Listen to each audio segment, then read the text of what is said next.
So, one of two things is going on here. She's either lying about the moving stuff and this is not her stuff, or she's doing something else that she shouldn't be doing.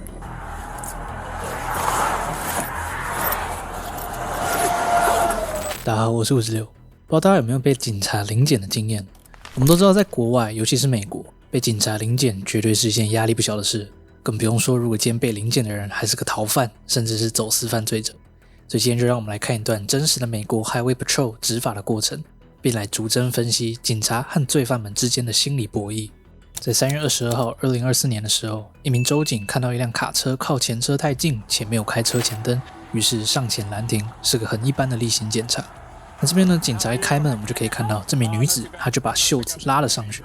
这个把袖子拉上去的动作，在心理学是代表准备的意思，尤其是要准备面对压力或潜在的危机的一个动作。Is this your truck?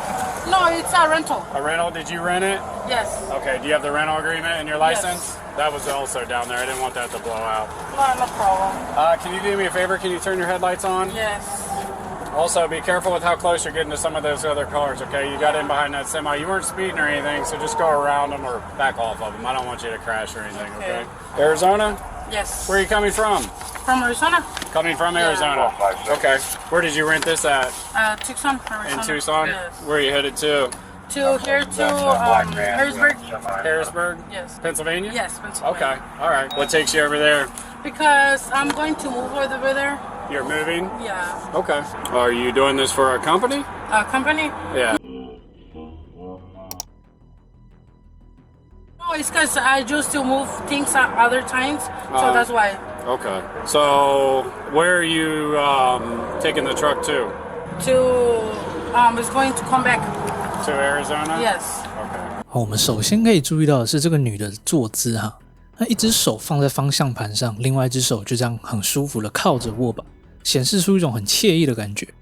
这边有几点可以注意一下。当她在回答问题的时候呢，她都会下意识的先把眼神撇开，不向下看。那这并不代表说她是在说谎，而是我们人在紧张或比较高压的环境下，本来就会直觉的去避免和他人的眼神接触。那所以这边也是属于正常的一个范畴。Okay. All right. So you rented this and you're moving your stuff to Harrisburg? Yeah, just a little stuff, and then I'm going to take another one. Okay. When did you rent this? It was on Wednesday. Wednesday? Sorry. This Wednesday? Yes. Okay. All right. Have you had any tickets or anything else? No, nothing. Okay. So do you work for a moving company? No, I used to work. Okay. Yeah, but I don't work. You don't do that anymore? Because Yeah. it looks like you rented it under this. Andrea. Yeah, that was my company. Okay. Like I said, So I this used to work. isn't your company? No. What's in here right now? It's just some sofas and my luggage, just that. 好，那从这边开始，警察就问了一些比较关键的问题了。那么这些州警呢，对走私案是很有一套的，他们问的问题背后都有一定的策略的。那具体他们怎么问的，这等我们后面再说。这边你可以看到，当这名女子被问到有关于她是否为公司工作的这个时候，她的手势特别的多，尤其是这边这种捂鼻子，我们又称作 pacifying gestures。那其他像是遮嘴啊，或摩擦手臂、手掌等等，这都属于 pacifying gesture 的一种。那目的就是为了帮自己冷静，安慰一下自己。和说谎并没有直接的关系，但通常说谎的人都更容易出现这些动作。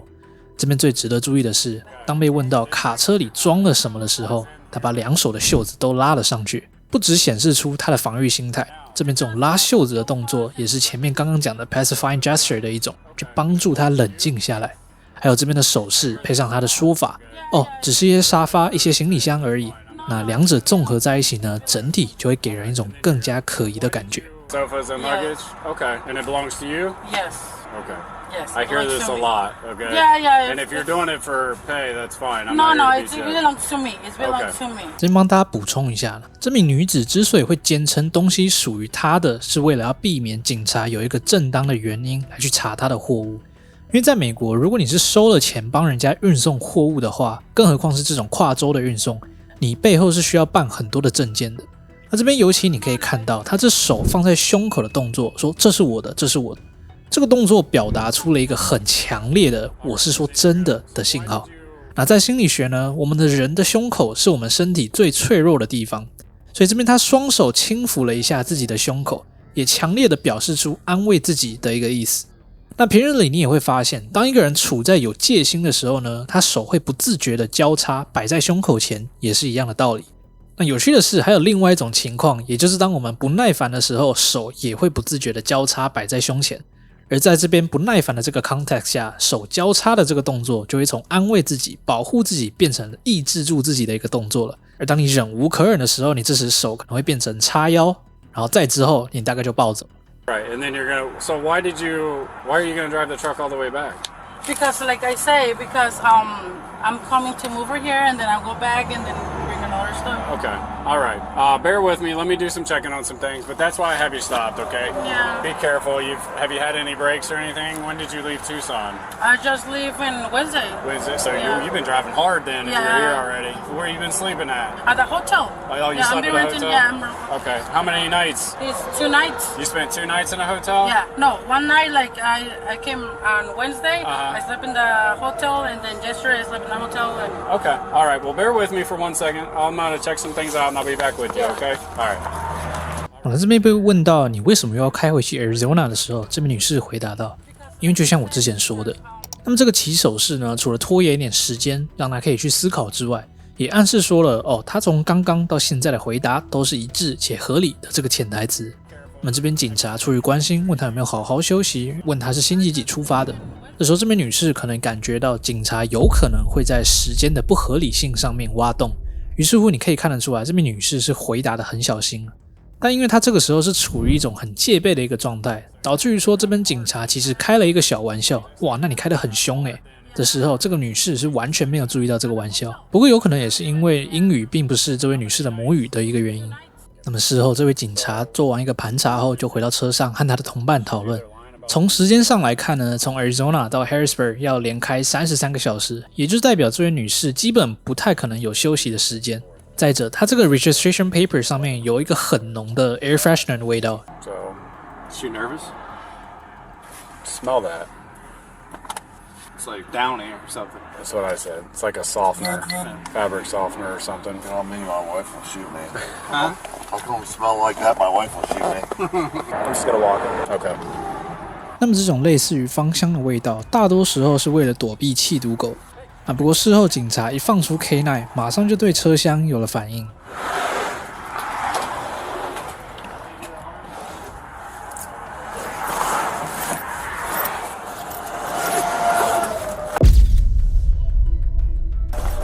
Load him up, buddy!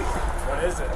Kilos, bro. No, it's not. Yeah, it's stuff bag. 这边看得出来警察很爽，一个普通的交通拦停，结果业绩直接从天而降。但虽然这在全美并不是多么夸张的一个数量，不过据后期，这名女子总共装了50公斤的骨骼碱，那价值大约是175万美金。You already know. yes. 兄弟，恭喜啊，这是你应得的奖励！来人啊，上铐！事后呢，警察提出了一个方案，也就是让女子照常送货到纽约，让他们能够顺水推舟的抓到上游。不过女子最终没有同意，大概率也是怕牵扯到家人吧。最后，这名女子因为认罪而被法院建议判处了33到41个月的一个刑期。那么我们回过头来看这次的案例呢，其实并不是什么高手之间的对决，毕竟这名女子的故事本身就是不合理的，又包括还有文件上刺鼻的那种清洁剂味道，这就足以让警察去怀疑她了。那以后我们再来看一看警察和一个高级说谎者之间的一个心理博弈。讲完了犯人这边，我们来讲讲警察好了。其实警察一般对普通的 traffic stop 并不会用特别刁钻的一些伎俩去试探你，顶多就是提醒一下你开车要小心，或是哪里违规等等之类的。那不过哪怕是在一个普通不过的 traffic stop， 警察一定也会问你从哪里来的，要去哪里，去干嘛等等这些问题。那这些问题呢，不只是要了解一下你此时此刻出现在这里的动机合不合理，也是要看一下你在回答这些简单的问题的时候的反应，因为之后他们可能会马上突然的问到你车子里面有没有什么不该有的违禁品。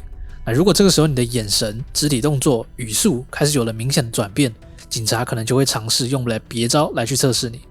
比较常见的呢，还有一种，也就是透过不同的角度问问题来去确认你的说辞的这种 consistency。